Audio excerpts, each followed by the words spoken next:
I do that every time, almost every time. Hi, this is Michelle from Erie River Publishing. I am the owner of Erie River Publishing, and today we are here and we are joined by our fellow authors of this brand new shared world anthology called Blood Sins. Um, this new collection was put together by the one and only Holley Cornetto. So I'm going to bring her on. And we're going to introduce. Hello, how are you? Hi, I'm good. How are you? I am great. So I want to know a little bit about Blood Sins. Where did this idea come from? Well, I've always been fascinated with Appalachian culture. I grew up in like Alabama in the northern part, so that's part of my own background growing up. I've always had a kind of fascination with these sort of Southern Gothic things, with witches, Mhm. with curses. Obviously, I write horror. So this was kind of an idea that I had. There was another publisher that was doing group anthologies, and I thought, hey, that would be fun. I had worked on a couple with a couple of the authors who are here today with Tim and David, and it was a great time. Like just working collaboratively with other Yeah. authors was a blast. So I knew it was something I wanted to do. So I came up with the idea with the world, like this is our setting, and I invited these authors and I said, hey, you guys want to do this? And surprisingly, people agreed. You're like, I whoa, was I people was are very shocked. I interested. was like, what? You mean you want to do this with me? Yes. Yeah, But yeah, it's basically my love of Appalachian culture, my love of like the sort of Southern Gothic kind of vibe. So that's amazing. Very, very cool. Well, that is like a really interesting topic, and I'm sure we will talk a lot about it as we come. Now, let's introduce the other authors that are in this with us. We've got Tim Mendees, David Green, Georgia Cook, and Chris Cornetto. Hello, everybody. Hello. Evening. Hi. How's everyone doing today? Yeah. I Back think to I'm you. just about on Earth. Just about. Just about. That's excellent. So, Tim, you are. Let's talk about. Oh my gosh, I lost my mind. Tim, you are an idiot, is people's usual response. So, oh, yes. Tim, we love you. We're big fans of your writing. Thank you for You were agreeing to be a part of this anthology with us. exactly. My pleasure. My pleasure. Got your back. Yeah, Yeah, cheers, Holly. perfect. So you were all. So how many stories are there in total? There's 11, right? 12. 12, I think. Yes. Okay. So we got a good chunk of the authors here today.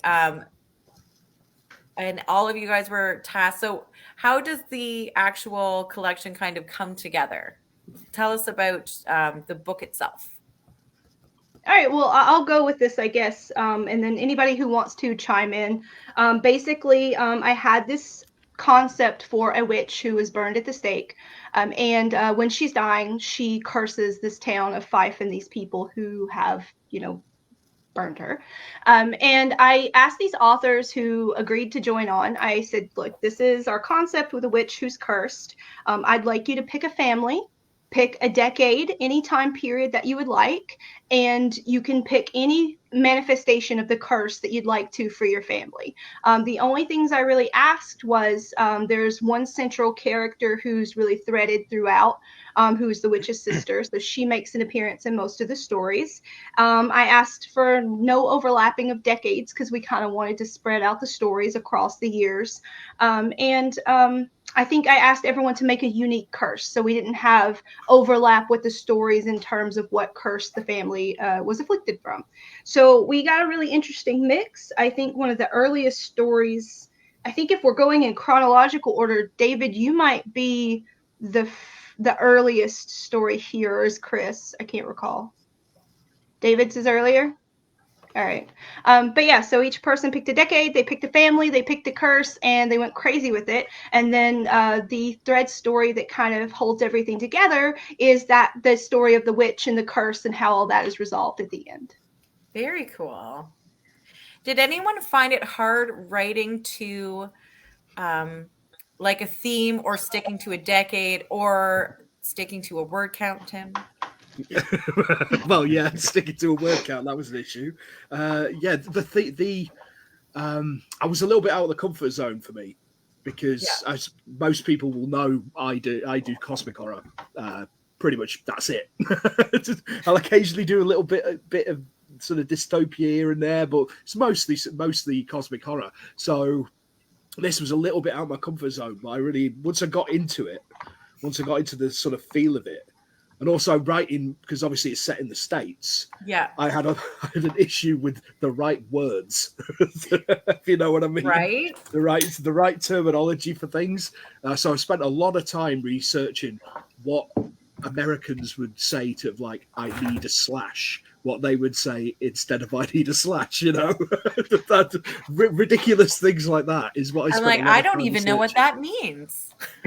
Yeah, what do we say instead of I need a slash? I can't remember that. Well, I can't remember that. Okay. Take a piss, fair. I think, is the general consensus.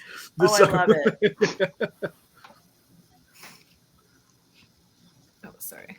Yes. That is too funny. Did anyone else have, or like working in a group setting before, has anyone done that before, or haven't done that before and found it? Sorry, I'm trying to set up a TikTok live so people can watch us there. Has anyone had experiences working in groups before, and was this like the same kind of experience, or like how did the group work together? I mean, I think I came in quite late to the process. I might have been the last story to be written.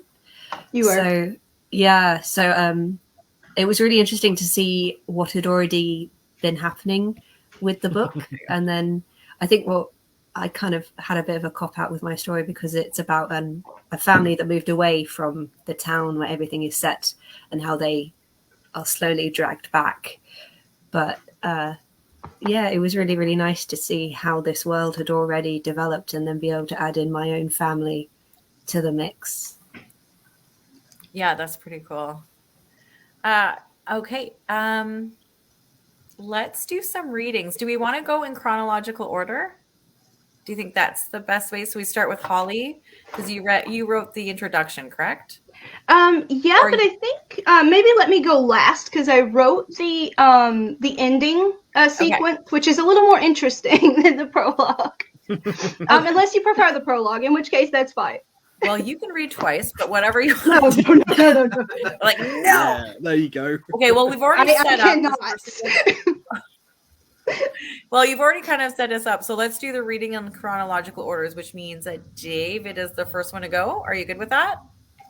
I am. They're like, I'm going to have to be because we just... Okay, I've got no choice, really. So. Yeah. Okay, so I'm going to switch everybody off. If you're watching in the comments, please feel free to say hi. We are here to take questions. There's going to be a question and answer period after each story if anyone has any questions and things like that. So, okay, I'm going to say goodbye for now for everyone else. And then Dave is going to start. Dave, do you want to tell us a little bit about your, are you reading right from the beginning? Do you want to do a little bit of a character, or do you want to? I don't know. Right. So, well, mine is kind of set in 1884, and then it, I think it goes forward in time a little bit as well. So it's set in the end of the 19th century anyway. Okay. And it's about a single, he becomes a single father of a daughter who is he thinks is part of the curse that is affecting his family and all that kind of stuff. And he's so yeah, that's pretty much what it is. It's that's where it kind of starts. Okay. And that's basically the story, really. I'm going to remove myself and you can just go for it. Okay. All right. All right. So, my chapter is called Blood Curse. And it's at the end of the 19th century. And I just start reading it. And so December 14th, 1884, outskirts of Fife, West Virginia. William McAster's breath fogged the air ahead of him, tears trickling ice down his cheeks.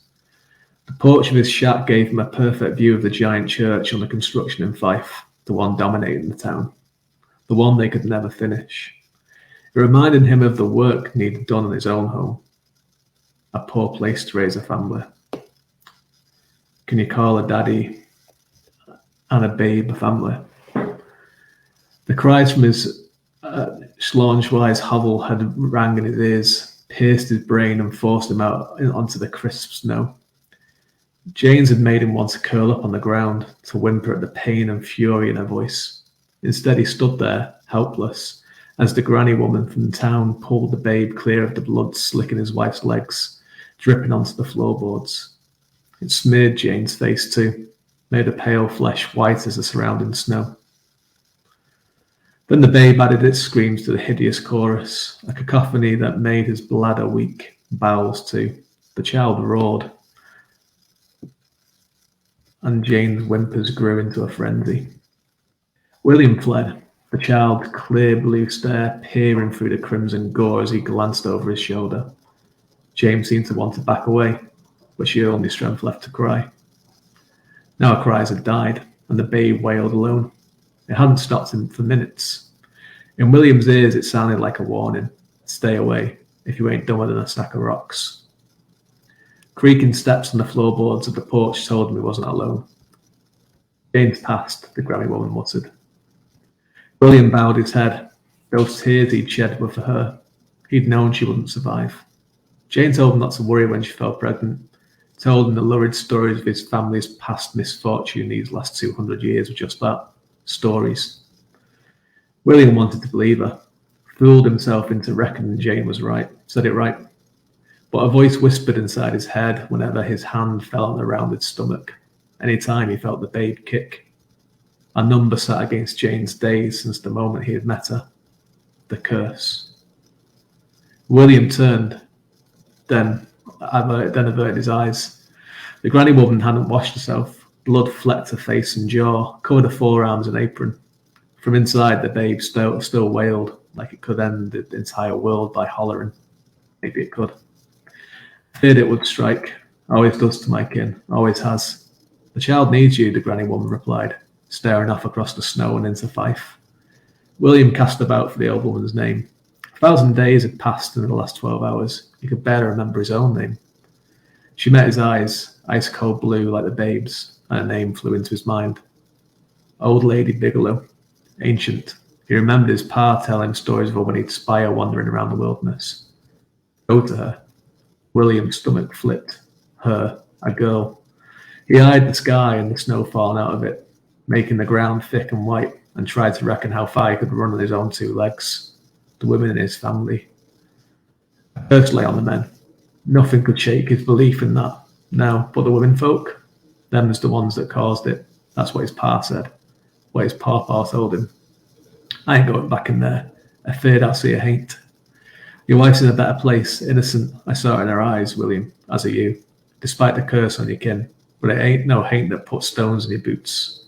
That child ain't nothing to be feared if you treat her right. Treat her right? Look at me. Look at my home. I ain't got a pot to piss in, you hear? What do I know about rearing a babe, let alone a girl child thick with the blood curse? Old Lady Bigelow's shoulders shook as she laughed, the noise drifting on the wind, mixing with the cries of the baby inside William's home. You think the women in your family spread your curse? No. The men folk live up to it. They always come to a fork in the road where they can choose their own path, and always, without exception, they choose to walk towards the curse. Like they know they deserve the punishment because they ain't done enough to forgive themselves. You do the same, William?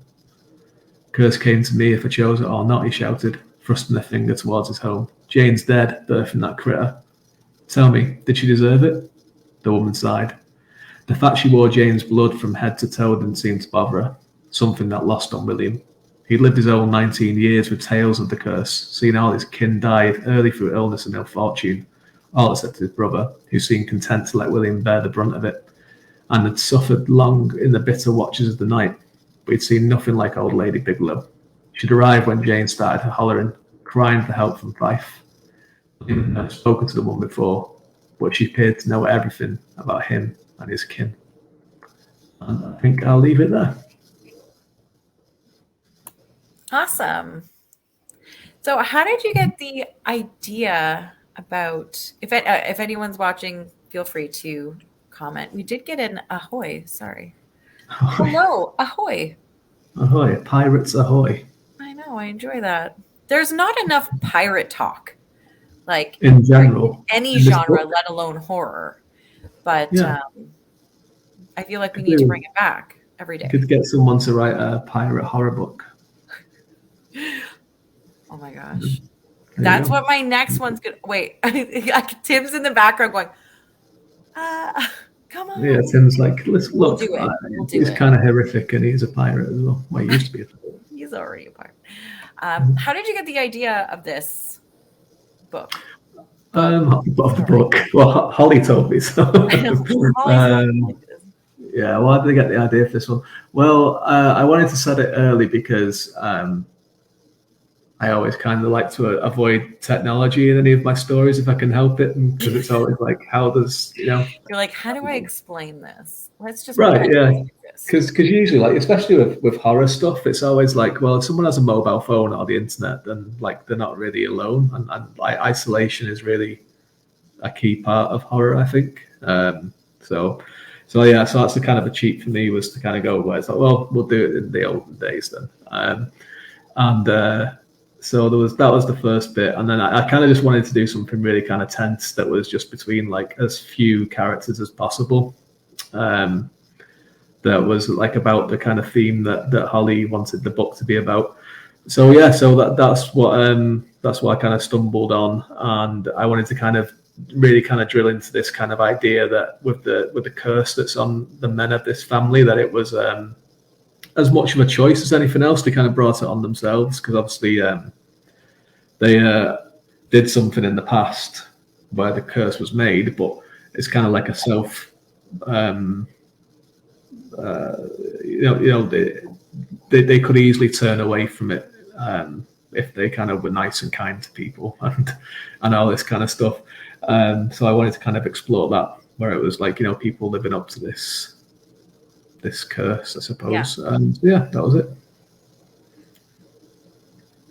And then it was done. It was actually pretty. I enjoy the fact that actually. like they could end the curse if they were just like not assholes, but no. Well, maybe they couldn't, but also I just wanted to kind of get play with that idea that was like, that kind of like, if they were actually in this particular story, like the William doesn't even give his daughter a name at all until and she's 16. She turned 16 and she still doesn't have a name. Like he just kind of looks at it as like 16 years I'll be free, and then she can go and do whatever she wants and all this kind of stuff. So it's like he really kind of like dehumanizes it, and I just thought it was interesting just to kind of look at it and be like, well, if he actually was nice to her and was treated her like a human, would it have been different? And so that was the kind of key thing.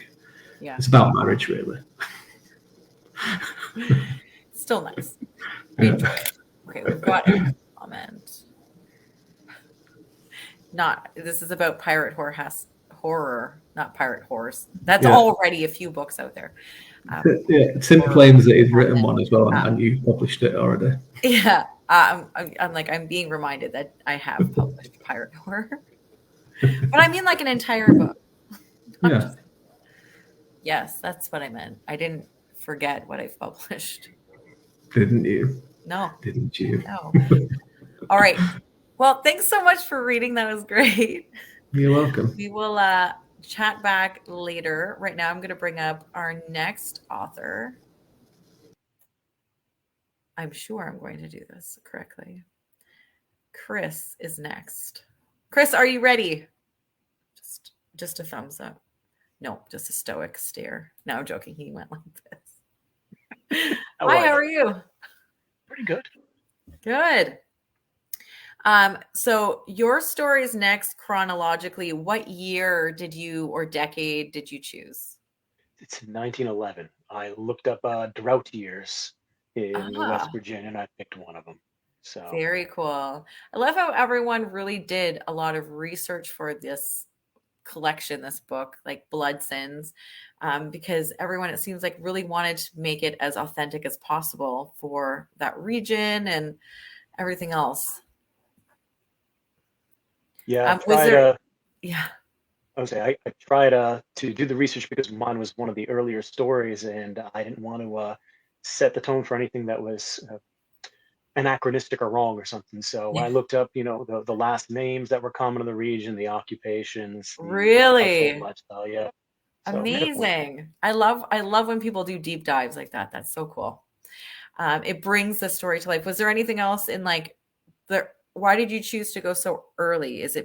Was it kind of like David? He doesn't want the technology and stuff Yeah, like that's a that. big part of it.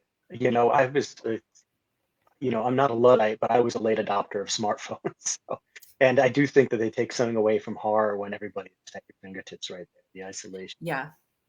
Wanted to pick someone at the fringes of society. Yeah. So we went with that. Very cool. Okay, I'm gonna leave you alone so you can do your reading. If you want to do a setup first about the story, you may, or if you want to just start reading, it's totally up to you. Okay, can do. But have fun. The room is yours. All right. This one's from pretty early in the story. The story is called The Toad in the Well. This is about Ginny Goodwin, 11 years old in 1911, and her family is just destitute at this point.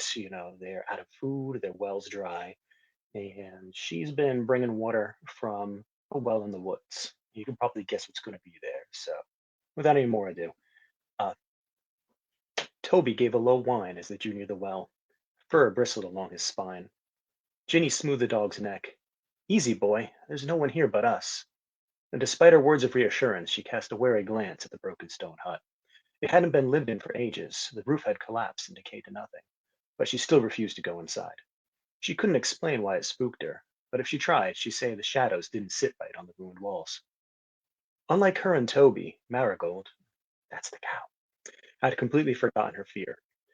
The little clearing in front of the hut was full of grass, yellow-green but alive, and without hesitation the cow had fallen to grazing. There was little point in tying her up, but Ginny did so anyway.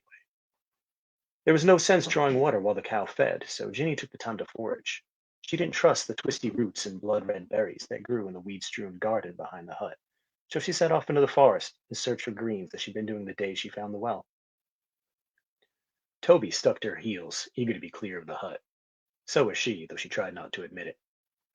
Wrapped in the green-tinted shade and the sweet scent of summer ferns, the fear receded to a vague anxiety.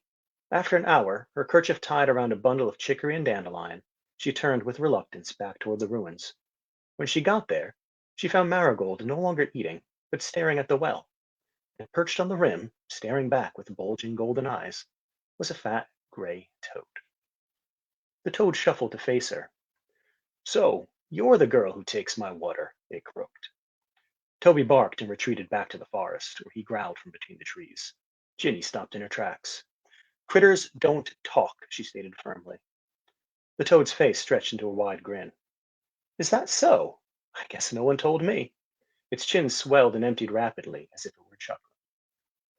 Ginny dropped her parcel and clapped her hands over her ears. Only people talk, she hollered. My ma told me so. She pressed her lips shut, determined that the conversation was over. The first time Ma had caught her talking to critters, she tanned Ginny's hide and threatened to lock her in the hospital like they did Gran. Ginny had promised, sworn to Jesus, she wouldn't be crazy again. But when the critters talked to her, it sounded so real. All she could do was cover her ears and hum as loud as she could. Yes, very clever, the toad said. But how will you draw water with your hands on your ears? Ginny eyed the winch her father had built when she first showed him the well. The toad was right. There was no way she could use it without both hands, and she didn't dare return home without water. Her brother needed it. Fine, but don't talk while I'm working. I wouldn't dream of it, the toad shuffled aside, out of her way. By the by, that's a nice passel of greens. You must quite enjoy dandelions. Though Ginny was careful not to reply, she crinkled her nose at the bundle. Food was food, but that didn't mean she liked dandelion greens. And chicory? Yuck. She once told Ma she'd rather eat dirt and had nearly meant it. Come now, lass, don't let all those bugs put you off your meal. What bugs? Immediately, Ginny realized her error and clamped her hand over her mouth. She was not talking to a toad. Yet the toad kept talking to her. On your greens, of course, positively crawling with them. It eyed her as if watching for a reaction. I rather like them myself. The crunch is good, but the best is how they squirm in your mouth. Ugh, she shouted through her fingers. You're disgusting. The toad replied with a broad smile. I'm a toad, dear. It's what I eat. It brushed its nose with a little webbed hand, then suddenly perked up. Say, perhaps we could help each other. Do you like raspberries? Ginny didn't answer. It wasn't any critter's business that she did, in fact, like raspberries very much. Well, it continued, if you do, I'll make you a deal. If you toss that deliciously wriggly pile of bugs into my well, I'll tell you where to find the biggest bush of ripe old raspberries you could ever hope to see. What do you say? Ginny nudged the greens with her toe. As if on cue, a big brown spider skittered across her foot. She jumped back with a yelp, kicking wildly until she flung it off. The toad clucked its tongue. Such a waste. But at least you still have the eggs. As if trickery wasn't bad enough, the thought of eating spider eggs made Ginny's stomach jerk.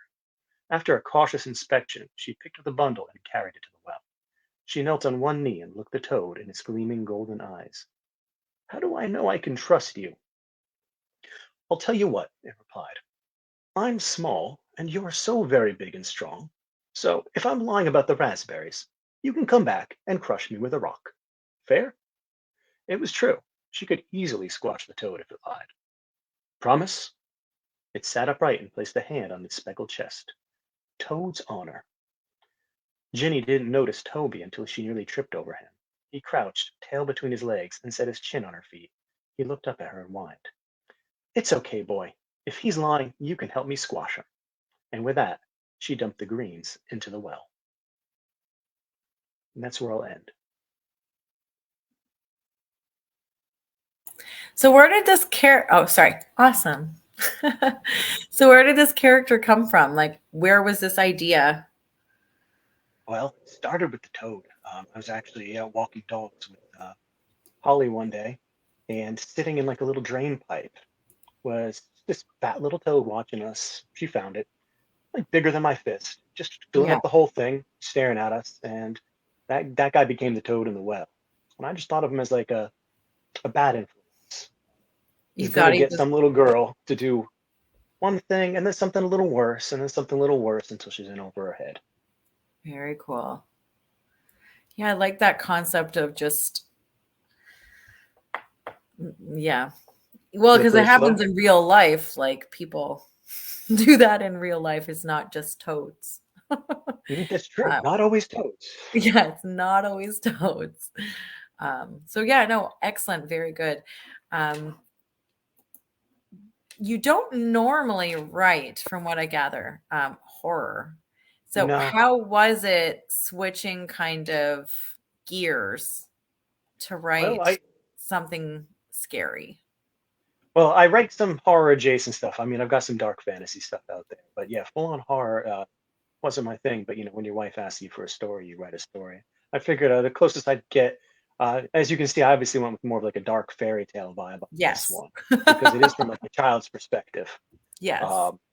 But if you read into what's fairy tale. But if you read into what's happening to her, just from an adult perspective, she's living through quite a horror there. It's just the tone comes across as fairy tale. Yeah, absolutely. Very cool. Well, thank you so much for coming and for reading for us and for being in the anthology. Well, I do realize that Holley is your significant other. But it's exciting when you can do projects with people that you not just appreciate, but like love and respect. What was it like working with her? Was she like, get me this manuscript? I'm assuming she was, because that's how she treats me all the time. She's just like, no, it's good, because we run our stories past each other all the time anyway. We're used to reading each other's work, so it wasn't that different. It wasn't that different. No. Yeah. All good. All right, perfect. Well, thank you so much for reading and for coming today and doing this live. It's great to meet you. And we will, my pleasure. Yeah, we will see you again very soon. I'm just going to remove again. If I kick you off, just come back. All right. So that was Chris. And the next one up is Georgia. This is Georgia Cook. Hello. Hello. How are you? I'm good, thank you. That's great. Nice to see you again. You too. Oh my goodness. So your story. What decade did you end up going with? I know you didn't necessarily get to totally choose because a lot of them were already taken Yeah. onto the project. Yeah, I can't remember how many were free by the time I got to the anthology, but I ended up going with the early 1940s, very late 1930s, Yeah. just before the kickoff of the Second World War. Yeah. How was it writing that decade? It was interesting. It's a decade that we learn a lot about in the UK, Yes. but it wasn't one just that specific year at the very, very start where everything was starting to bubble over and everyone could feel that something awful was happening and was about to happen. I didn't really know the specifics of that. And it was really interesting to get into the meat of just how people felt and how people were living their lives, and then being able to set characters within that situation with the background of the curse and the families. So that was, it was really interesting. How did you find researching the US in that time period? Because it would be completely different than UK. Yes, well, because mine's set in London with a family that escaped the town. That's right. Yes. I'm like, I did. I promise I've read everything. Oh, that's right. I did write it quite a while ago. So I kind of sidestepped that. Also, I was very much aware that I am not from America, and I didn't want to get anything wrong. I didn't want to sort of blissfully charge into a story, do all my research, and then someone been like, Georgia, what have you written? This is nothing like what the Appalachians. What? Yeah. So What do you mean it's not a desert? Yeah. No, perfect. That's good. Yes, your story takes.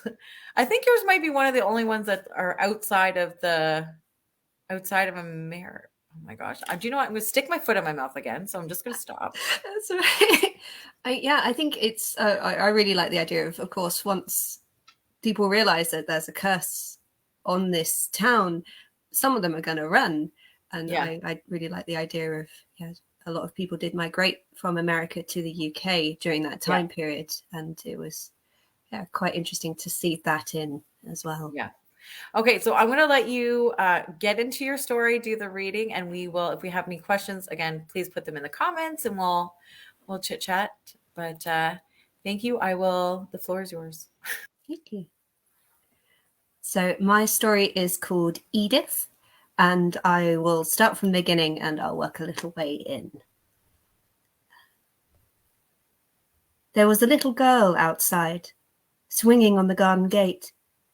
Edith watched her from the window as she bobbed back and forth, her blonde curls bouncing. The grate creaked beneath her weight. Edith could hear that too. A cat sat on the wall nearby, watching intently. The entire scene had a strange, dreamlike quality, like a mirage spread across the pavement on a summer's day.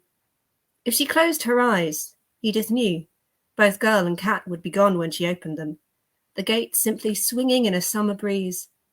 She held her breath, willing herself not to look away, to capture the moment. The little girl's gaze was angled upward, fixed on the sky. Edith? Her father's voice echoed through the house, hoarse and dry. Edith! Edith turned, catching her reflection in the bedroom mirror, pale and drab-haired, almost a mirage herself. When she glanced back, the garden was empty. She sighed, clambered off the windowsill onto the worn brown carpet, and padded to the door. Coming, father. Edith found her father in his study, sitting in his usual spot by the fireplace. The fire itself sat cold and unlaid, scraps of ancient newspaper littering the grate. Despite the summer heat, a subterranean coldness hung in the air, giving the room a cavernous, underground feel. Edith eased open the door. Yes, father? Her father's gaze swiveled, his watery blue eyes narrowing. He was a thin, reedy man, his dark hair pushed back from a high, domed forehead, his brown suit wrinkled and drawn around the elbows. "What were you doing?" he asked. "Reading, father." It was always better, she'd found, to reply simply. Her father nodded, although his gaze had already moved elsewhere. Not for the first time, Edith had the distinct impression that she could have replied with anything at all and received the same response. "I need you to fetch a parcel for me. Andrew will know what it looks like." Edith nodded. Her father rarely left the house. His world consisted of his office and the parlour, with occasional begrudging trips to his tiny bedroom at the back of the house, overlooking the sprawl of East End housing estates encroaching their own. Edith let her gaze wander to the mass of papers and books on her father's desk, stuffed inside the cubbyholes and bookshelves encircling the office. A vast yellowing map occupied the only span of blank wall behind the desk. In minute detail, it depicted a town Edith had never visited and would never have recognised where she dropped into it. "Fife," read the handwritten letters at the top of the paper. "America," her father had said once. "Home." "But we've never been to America," she'd protested, aged 10. "No," her father had admitted, "but your great-grandfather was. He sailed across the sea to London." Why? America seemed so far away, so remote, another world entirely. Her father had looked uncomfortable, his hands folding over and over themselves like frantic spiders. "That's where we begin. All the way back there. All the way back." The map fascinated Edith. As a child, she had dragged her father's chair across the wall, clambered up and traced her fingers along the paper, memorizing the names, the houses, as strange to her as locations in a fairy tale, the ebb and flow of topology across mines and forests. A strange, alien place, so utterly removed from the bustle and smog of 1940s London, so far removed from Edith. Edith blinked, brought back to herself with a jolt. "Yes, father," she said. Edith fetched her wicker basket from the hook by the door, slid the family ration book carefully into a dress pocket, and stepped out into the garden. It was a 10-minute walk to the high street. Edith set off down the pavement, past rows of identical red brick houses, towards the hum of distant traffic.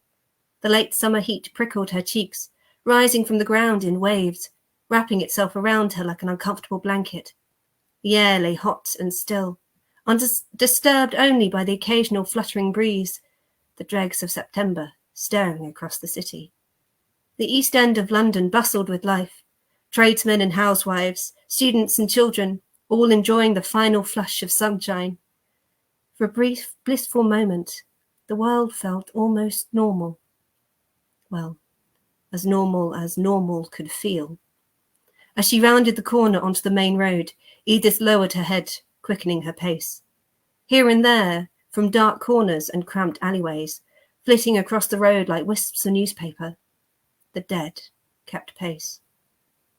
Some were old, older than London, older than civilization itself, carved across the landscape like scratches in a high chalk cliff. Others felt fresh, as if the world remained as real to them as it did to Edith. Those were the worst. They watched with empty, disinterested eyes as Edith hurried past. Sometimes Edith wondered if they could see her too, or if the dead regarded the living in much the same way the living regarded them, as little more than memories, suggestions in the air, the ebb and flow of distant grief. There were more of them these days, she was sure. And that's all I ended. Amazing. I love listening to you read. I can't. Thank you. Yeah. You just have a way of writing. It's very atmospheric and just emotive. I really enjoy it. Oh, thank you very much. Yeah. So how did you find writing this particular character? What inspired her? I think I quite like the idea of, I think it's the same for a number of stories, how the knowledge of something bad happening and kind of not the women in the family being the root cause, but aware that it's around that, how that would affect someone being raised in that environment, and being raised by a father who is very paranoid and is very much aware of the curse and very much aware of something bad will be happening to him. I think Edith is someone who, she has an ability, but as far as she's aware, the ability is all she has. She sort of has to develop her personality and develop the person that she is. And she's aware there's a little bit missing of her, and that bit is in Fife. Very cool. Very cool. Well, thank you so much for reading and for being here. I can't wait. We'll come back together after all of this. But yeah, thank you so much. Thank you. I'll see you soon. All right. Next up is Tim. Let's go. Hello. No. Hello. I'm here. How are you doing? I'm all right. Yeah, I'm good. I'm good. Yeah. No, not bad at all. That's perfect. I'm glad. I like the fact that I know from experience of doing these things that you could see me in the back. Yes. I can't see you, but I knew when you said about the pirate thing, I'm like going, you've published one. I know. Oh, brilliant. I know. To be honest, it took me a minute or two. I was like, I'm sure I've written. You're like, I know I wrote something. I'm sure I know I've written something piratical. Yeah. And like, David's right. I did used to be in a pirate band, a pirate folk band, and I used to like play at reenactment festivals in the UK. There you go. That's amazing. Yeah. Where's Dirty the sea outfit? shanties. Like, Yeah. how much do I have to pay to see like the outfit? Oh, there's bloody videos on YouTube. All right, send me a link. We've got a couple of people that came in during the last one. So, woo! Sorry, something fell. Don't worry, you're fine. I've got my headphones on. And I was like, oh. something always falls when I'm around you. Yeah, Like I always end up screaming somehow. It's my chaotic influence, I think. Exactly. Hello, Emily, and then Neen showed up. Hello, Neen. We've got It Is Beautiful. Yes. My brain just, I don't remember. Yeah. Yeah. Yeah. It's my latest addition to the army. Oh, very cool. I like that one. And Neen also says that you've got your pirate outfit ready to go, not to lie about it. Probably underneath all the goth. Oh, no, I do. Yeah. Well, to be honest, they're not that far removed. I mean, big frilly shirts. Very true. I love it. And my collection of cravats. Yeah. My goodness. So what decade did you end up going for this one? I went with the very end of the 80s into the 90s. It's literally just after George Bush Sr. has become president. Which is mentioned. It's on that sort of cusp. And obviously the Berlin Wall and all that kind of stuff. Yeah. The world is changing. Yeah. And, all that kind of business. So it was quite kind of important to the story that everything is changing. And nothing's stable. And my main character is sort of, because she's a goth and she's in love with a Democrat in Appalachia at that time. So there's no real like stability or certainty in her life, and it's all just a bit, So, well, it's, it's a period.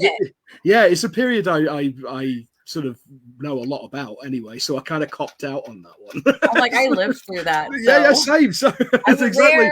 Yeah, but it's like the music and stuff like that is the stuff that I play. So it's like even the title of it comes from a Nine Inch Nails song. From around the era. So there you go. Very, very cool. Okay, I'm going to leave you the room. You go right into it or give us a little anything you like. But I will see you soon. See you on the other side. Yes, my story is called Pinion, which people in the know will know that's the opening track on the Broken EP. from Nine Inch Nails. So there you go. I cheated. Basically, it was cut because I was thinking about the curse and how it would manifest. And I was thinking about, somebody burnt at the stake. So somebody had to be tied down. So ropes, knots. That's where it all kind of spun off from in my head. It all became that sort of like, the condemned is pinioned. There you go. And that's basically how it happens. I'm just going to read right from the beginning because it just sort of goes straight into it. Gasping for breath, Ruby Jo twisted and writhed in the dirt, straining against the knots. She tried desperately to slip one foot out of her bonds. It's no good. Whoever had trussed her up like a Thanksgiving turkey knew their way around a rope. The knots were unyielding, and the coarse baling twine bit into her ankles, drawing thin rivulets of sticky red fluid. She wanted to scream in frustration, but the oily rag in her mouth stifled the sounds, rendering them down to a feeble whimper. Even if she could cry for help, she was pretty sure that there'd be nobody around to hear. Where in God's name am I? The oppressive darkness of the confined space she found herself in was punctuated only by thin slivers of wan moonlight scything through gaps in the weathered timbers. A shack? A barn? Wherever it was out in the woods somewhere. Fierce wind whistled down off the mountains, shaking the structure with each strong gust. Outside, leaves rustled, timbers creaked. Her upper torso was bare and wrapped in rope. Her arms were pinned tight to her sides. It was like being cocooned. Despairing, Ruby Jo did something she hadn't done for a long time. She closed her eyes and prayed. He can't help you. Her body spasming with shock, Ruby Jo looked frantically for the source of the voice. It was breathless, wizened, very old. There was nobody there. Keep it together, girl. There's nobody here. Yet. Oh, God. Please don't let it be a goddamn serial killer. Her mind raced headlong towards the worst-case scenario. The news had been full of reports about Ted Bundy's imminent execution of late, and everyone in Fife remembered Mildred Granger. It was no small wonder her mind was going to some pretty dark places. Hell, what other explanation for her present situation could there be? Focusing her attention on her makeshift gag, Ruby Jo started to work her lower mandible against the wad of fabric jammed between her teeth. Her tongue ached as she tried to force it free. The mineral taste of engine grease clung to her palate. There was another taste there too. Iron. Rust. Please, God, let it be rust. Ruby Jo didn't even want to think about the alternative. Only two things in her experience had that same sharp metallic tang. It sent her mind back to the time her idiot brother had knocked her tooth out when they were playing in the yard as kids. It's a taste that never leaves you, gets imprinted on your soul. Eventually, her ceaseless chewing managed to loosen the fabric, condensing it down to a cork-like wedge. With a contortion that nearly dislocated her jaw, she maneuvered it to her lips and spat it out onto the floor. Retching, she coughed up the foul excrescence. It dribbled down her chin and onto her chest. Hello? Her voice cracked and rasped through her raw and irritated larynx. Is anybody there? Now that her airways were totally clear, she greedily sucked in oxygen. The dilapidated wooden building stank of mouldy timber, corroding metal, and rat urine. Ruby Jo's nose wrinkled as the pungent aroma gave her nostril hairs a vigorous jostling. Wherever she was, it appeared to have been abandoned for a long time. The chance of a good Samaritan happening upon her plight seemed remote. As panic overrode her other instincts, Ruby Jo began to scream, to beg, to plead and demand to be let loose, for her captor to show themselves, for God to intervene. All to no avail. There was not a single response until the air shuddered above her. It was like the universe exhaled. The winds paused just for a second, then resumed their mournful howl. The bizarre atmospheric disturbance kicked up a troop of grotesque dust bunnies that capered in the moonlight as though performing a tumbling Mephisto waltz. The danger was palpable. Something was coming. And if you want to find out what that something is, you're going to have to buy the book. No, I feel like we haven't done enough. Buy the book. Yeah, exactly. There you go. Absolutely. Great. Absolutely love that. I loved the visual that you gave of the blood in the mouth. Not physical. Like, I just loved it. I loved how you explained. Thank you. Yeah. Creeped me out. It's one of those things. Yeah, well, it's one of those things that doesn't leave you like, you know, a major injury or something like that. You remember how it tastes, how it smelled. Yeah, you know, even if you can't remember what was said or what was specifically done, you will remember the taste. You will remember the smell. In my experience, anyway. I agree completely. Yeah. We've got a hey Tim. Hello. And then Neen says, "Damn Tim, your writing always has me captivated, and you do amazing readings." I agree. Thank you, my dear. Much appreciated. I'm not trying my Australian accent this time. Last time I did. It was a Did flop. you? It was bad. It was bad. I want to think you try and do my accent mine and David's accent at some point. I absolutely will. I absolutely will. I absolutely will. And Emily says, "Awesome." Completely agree. Oh, and then Neen just laughing at me again. So how did you pick this specific character? That's what has me curious. Where did it come from? I wanted somebody who who felt like an outsider, a fish out of water. And, you know, specifically somebody who'd be considered a weirdo. Because, I mean, I just identify with that kind of people. I don't know why. Personally, I have no idea why. Yeah. And I just thought, because, I mean, at that sort of time, you know, it was even over here, right? You know, you'd get beaten up for wearing makeup as a bloke, sort of thing. You know what I mean? But I can't imagine what it'd be like in that kind of very Christian, very, you know, kind of insular community. You know, and so I wanted that kind of friction in her life anyway, and then to just escalate even more by having, obviously, she's going completely doolally because of the curse. So, yeah. No, very well. It's a very interesting book. And I love the character that you built in there. And again, in case we haven't said it, buy it now. It's $2.99 USD launch special for the rest of this week. And then it's going to go to the regular price. And it's also available on hardcover and paperback. So please buy it. Indeed. Yeah. And we will show it off very soon. In fact, we're going to show it off now with Holley. So I'm going to say goodbye for now. We'll bring you back up.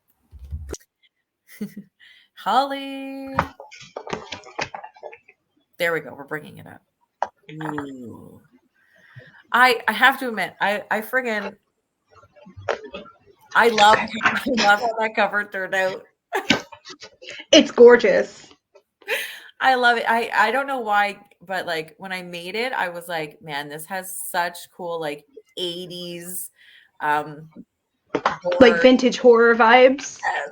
I remember you were asking, you're like, what kind of thing do you think we should put on the front? And I'm like, I don't know, there's like a witch burning, and you're like, yes. God. Yes. It's like, I can do this. Yeah, you gave me a couple examples, and this one turned out totally different than the one you gave me, but I hope you like it.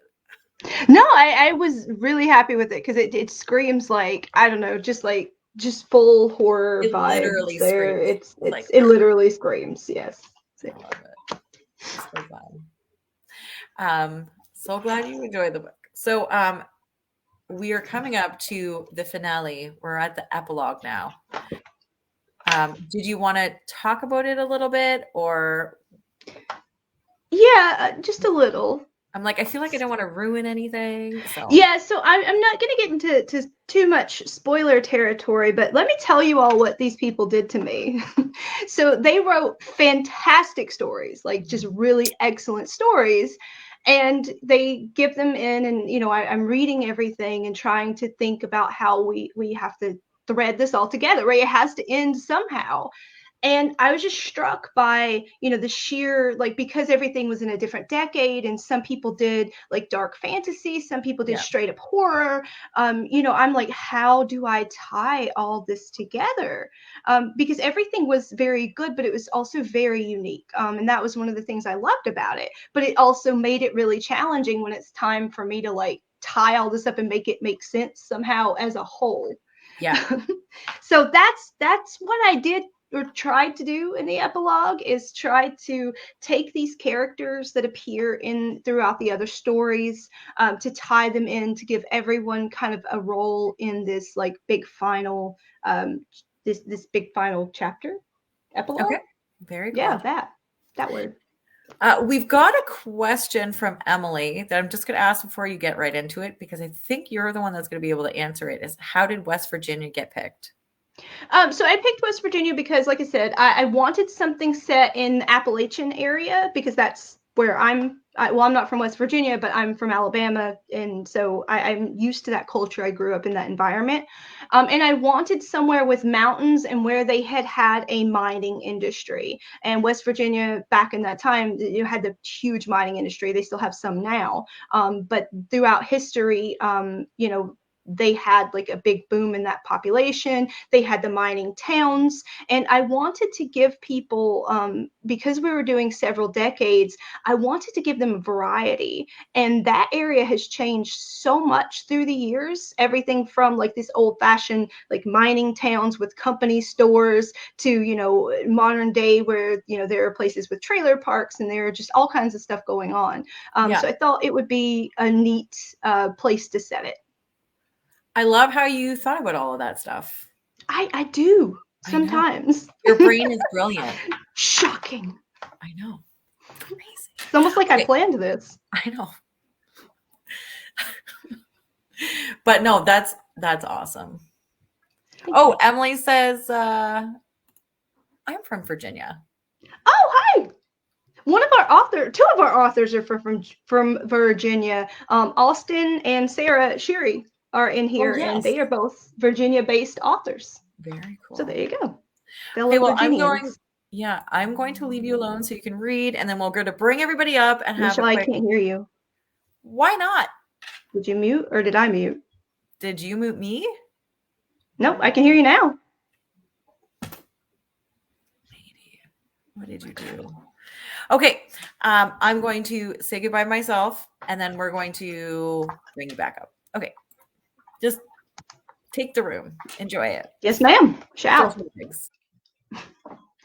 All right, so like I mentioned, these authors really put me in a bind because they wrote some excellent stories, and they were all a hard act to follow.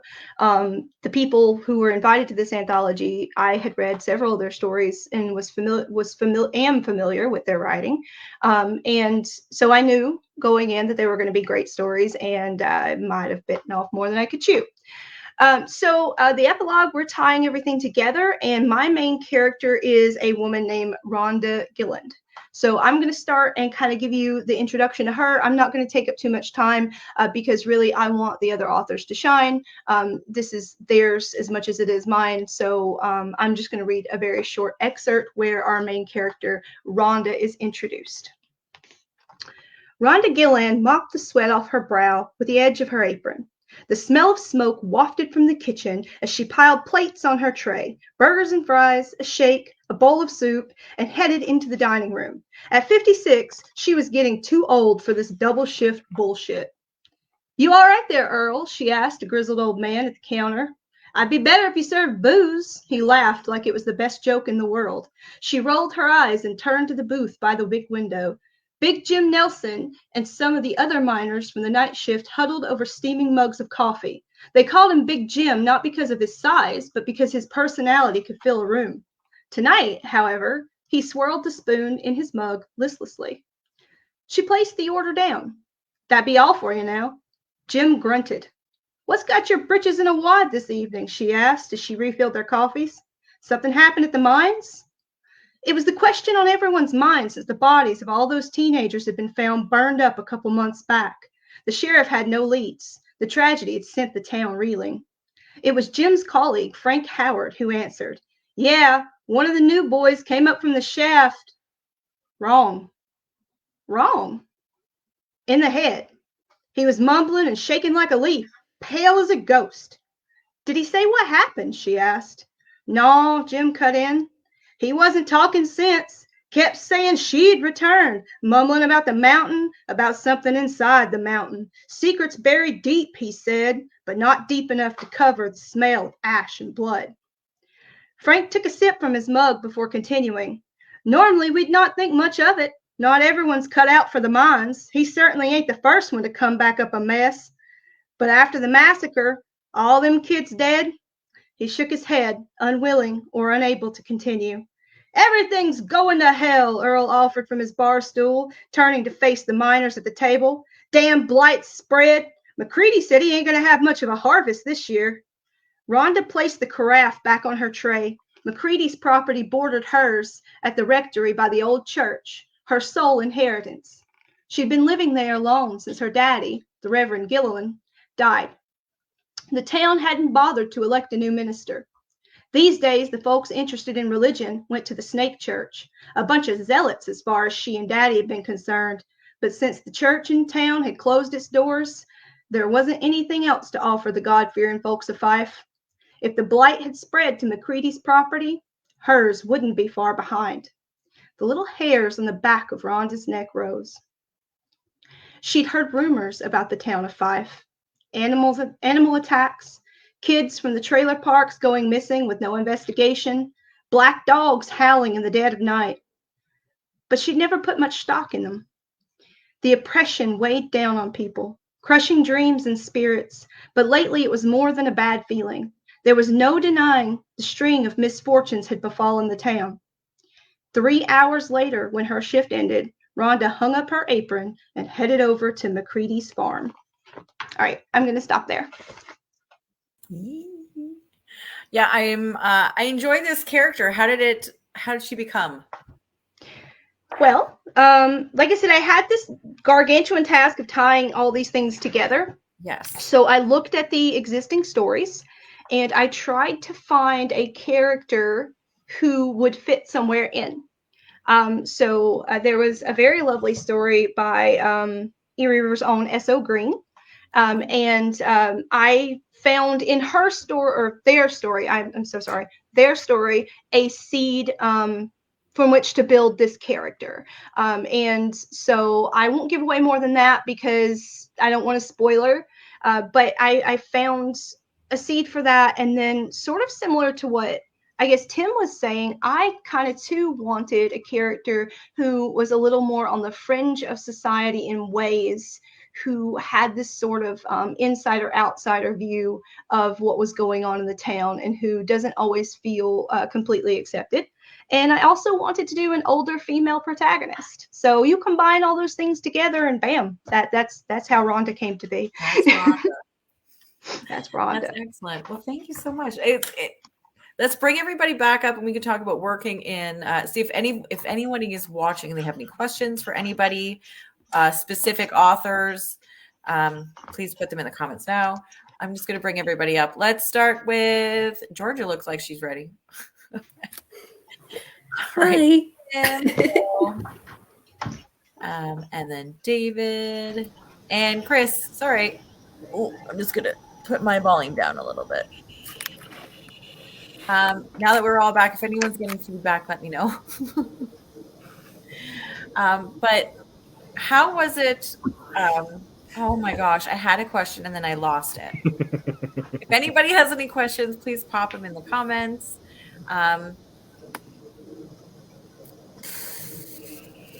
See, that's what happened. How great was it to work with that Holley Cornetto guy? How was it working with Holley? Like, it's okay. Not that different from every other day. Not that different. There you go. Nice. That's excellent. So for writing these characters, did anyone have any weird writing rituals that they did specifically? Because I know, well, for half of you, it was, or Yeah, half of you. It was like a different country kind of stuff. So were you listening to different type of music? Were you watching different TV or anything like that? Well, considering mine is sort of based in the era that I tend to DJ, Yeah, you're like, one actually a couple of songs of a feature in it. So yeah, I mean, Ministry's "Land of Rape and Honey" album features in the story, so I had that on, which irritated the crap out of my significant other because she isn't a fan. So Stigmata on loop. Yeah. yeah. Very cool. Oh my gosh, I'm writing down. I'm trying to write down, but I'm doodling instead because I'm like, as questions come up to me. Oh my Lord. For any of the curses, did anyone get into deep dive witch curses? Did anyone do any sort of research about curses or hexes or anything like that to see if there were something like that? Yeah. Oh no, I wish I'd done more of that. Just a really interesting font of knowledge to have. I know. Witch curses. That's what I'm thinking. I'm like, does anybody have things that they can pass over to me that I can like? I had the opposite. I might have bought a couple of books on like Appalachian folk magic. Nice. Yeah. Well, as soon as it said witches, I was thinking Dreams in the Witch House, so I had to get that out of my head. So I had like the opposite of getting things in. I had to get things out. It was just like, stop thinking about Lovecraft for 5 minutes. How hard was it not to write Lovecraft? Yeah, it was tricky. It was a little bit out of the comfort zone for me, but in a good way. Once I'd sort of wrap my head around, right, we're not going to have any tentacles in this story. Yeah. So I basically did crows and rope instead of tentacles. So, yeah.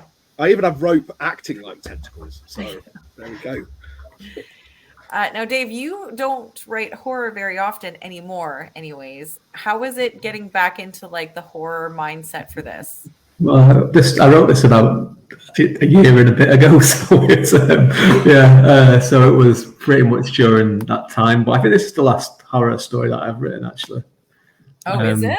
So it was probably it was and probably the last one I'll have published as well. So so that was. You wrote the one for the Nookie-Nomicon. I wrote this was at the same time. Was it? Yeah. They all kind of I was writing this and the Nookie-Nomicon at the same time. All right. Yeah. Well, Nookie-Nomicon's not really horror though, is it? Really, it's just funny smut with I'm like, it's called Nookie something. I don't think it's that horror. But yeah, I was actually writing this story and that story at the same time. I'd spend 20 minutes on this one and then 20 minutes on the Nookie-Nomicon. So oh my gosh, how do you balance like horror porn and like regular stuff? I'd love if you got them mixed up somewhere in the edit. No. Right. No, I'm very good at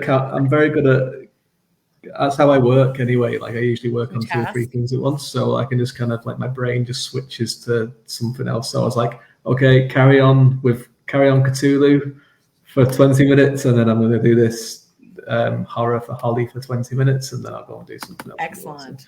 No, it was fun. I really liked it. That was my. This was my last one. So. Yeah. Well, now that we've all done some group projects, Holley, would you lead another group project again? Like, is this something that you really enjoyed?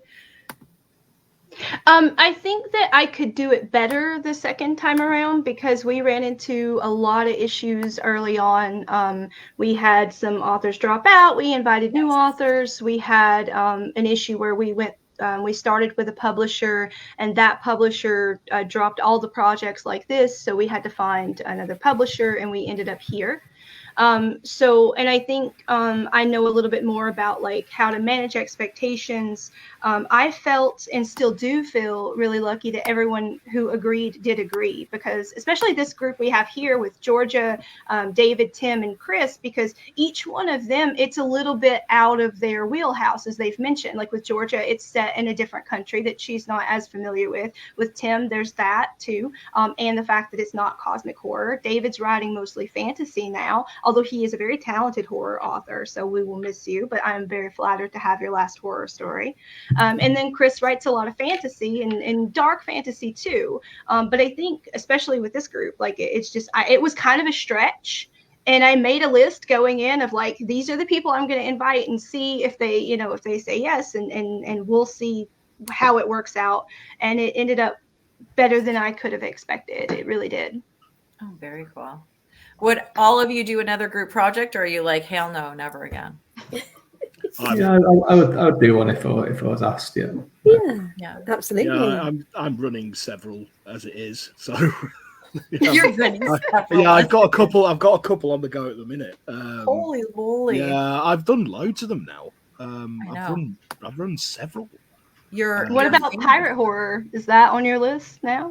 Well, it might have to be now. Yeah, might have to be. Might have to be a follow up to the Musketeers Cthulhu one I did. It might have to do a.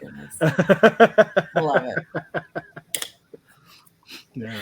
Okay, well, you guys, let's. We're gonna do a quick wrap up. How about everyone tell me where we can find you, and if you have anything coming out or just released, or what's new with you. So let's start with Chris, because he was quiet.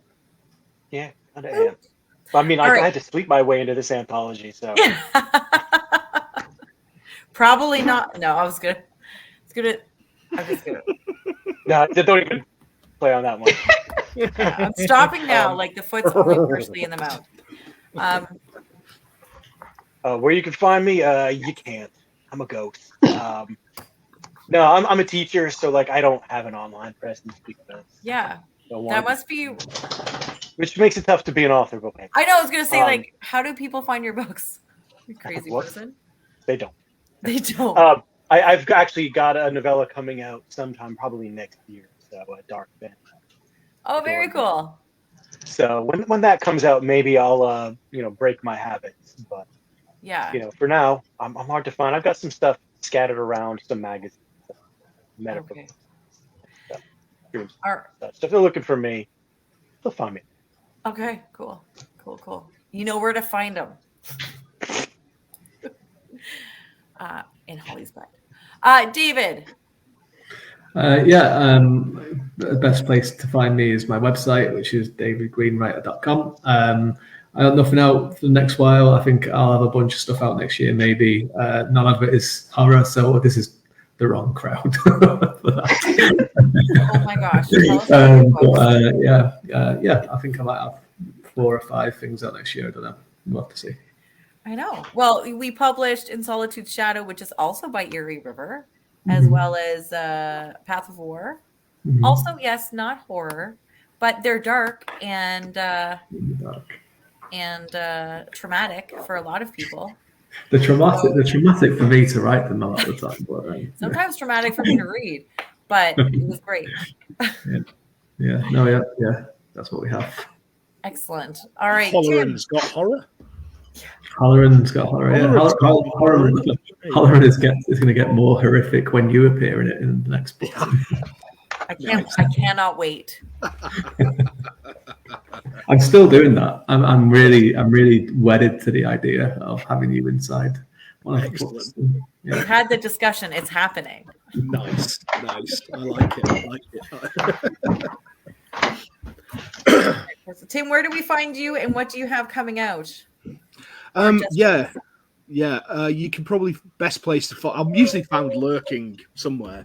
Probably best place to find me is timmendeeswriter.wordpress.com, or just Tim Mendees sort of on social media. I'm sort of lurking.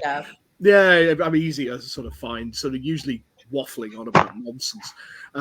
I recently just released my second short story collection, Visions and Abominations, that came out like last month. It's about the size of a phone book. It's it's 20 odd short stories, but my version of short stories and everybody else's version of short stories aren't the same. What have I got coming out? I've got the third in the Hollow Hills cycle, which is coming out, and at the same time I wrote that, I actually wrote the fourth one at the same time. Very cool. So those will be coming out sort of end of the year, beginning of next year, sort of something like that. And I've also got a project, but I shouldn't have brought it up because I can't talk about it. So move on. Awesome. I always love hearing about secret projects I'm not allowed to know about. Yeah, I don't know why I brought it up. I should have just not said anything. Yeah. It's all right. All right, Georgia, where can we find you? You can probably find me mostly on Twitter and Instagram at Georgia Cooked, and also on my website at georgiacookwriter.com, which I think is everyone's handle. And most recently, I've had 2 things out with Big Finish for their Doctor Who range. Very cool. So if you look me up on there, you'll either find me in the 7th Doctor Chronicles, I wrote an interlude for them, or in their latest 11th Doctor called Geronimo. I have a story which is sort of spooky adjacent in there as well. And then I have a story coming out in a found footage anthology called Found. Very neat. I love found footage. Yeah. It's fun to write as a story setting as well. Yeah, that sounds really interesting. Very cool. Okay, Holley, tell us where we can find you. What are you doing? What do you have coming out? Well, a lot, but a lot going on. But you can find me on Twitter here. That's my Twitter handle. I'm most active there, I think. Although I am on Facebook, but mostly Twitter. I do have a website, holleycornetto.com. Yeah, and in terms of what I have coming out and what I've done, my novella was out in July from Bleeding Edge Books. It's called We Haunt These Woods. So Michelle has a copy there. It's very beautiful. Cover work by the very talented Greg Chapman. Very proud of that. It was a long time coming to get that one developed, but I'm pleased with it. Next year in 2023, there will be a couple of anthologies coming out from Erie River that I curated. So we ran a call for folk horror, and we got a ton of great stories. And I was very happy that Michelle had asked me if I wanted to curate something. I was excited partially because having worked on this, I had kind of a feel for, what the project management end of things were. And I really wanted to get that experience. So thank you, Michelle, for that. Those will be in 2023, though I don't know. Do we have any kind of estimated time frame for those? Do you know? Yes, March, April. Okay. Very good. Maybe in time for my birthday. And then I have done, I've been working on a co-writing project with the lovely and talented S.O. Green, and we are in the finishing stages of that. So hopefully we might see that coming sometime in 2023 as well, although that will be probably a little later. Yes.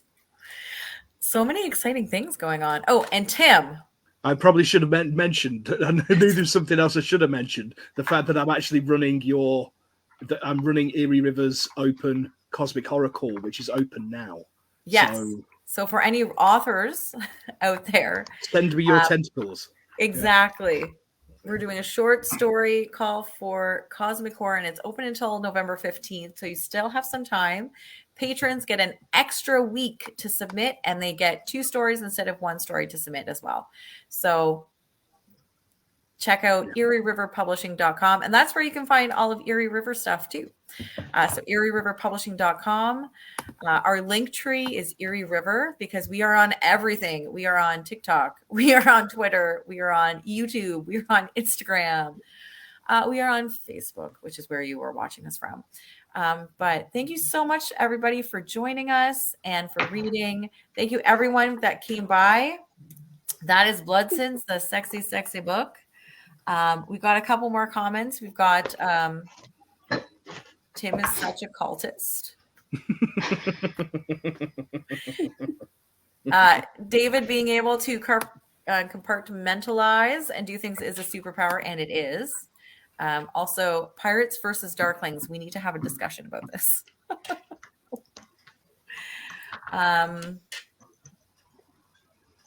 Yeah, David, you write dark fantasy and dark urban fantasy, which is totally adjacent, and I agree.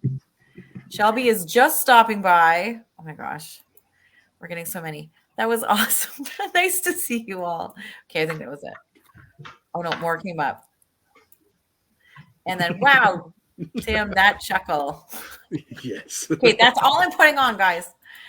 Thank you, everybody, for coming and commenting and saying hi and listening to us. We really appreciate it. And thank you, all authors, for spending some time with me today.